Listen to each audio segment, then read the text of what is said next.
I'm Chef Mariko. Today I am going to show you how to bake potato halves. To get started, you'll want a baking dish. First, add a 1/4 cup of melted butter. Sprinkle a couple tablespoons of grated Parmesan cheese. A sprinkling of your favorite spice. This is a blend of garlic powder, pepper, onion powder, and chili pepper. And then you want to cut your potatoes. For this recipe, I like using smaller potatoes because it gives everything a bite-sized feel to it. So cut each potato in half. For this recipe, you'll want to use 6 potatoes.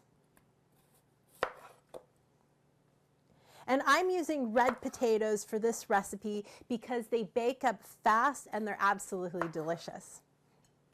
Now that my potatoes are cut, I just want to place them at the bottom of my baking dish with the cut size down.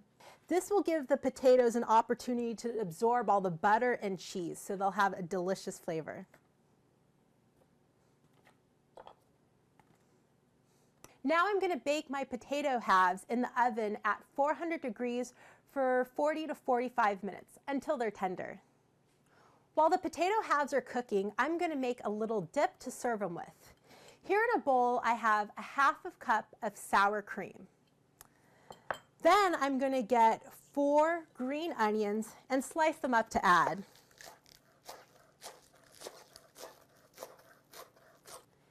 Now add the green onions to the sour cream.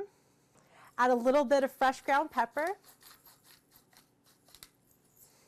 and stir.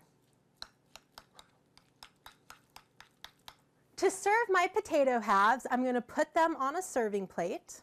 Ooh, look at that flavor. They're already brown and crispy and buttery and cheesy. This is Chef Mariko showing you how to make baked potato halves. Enjoy.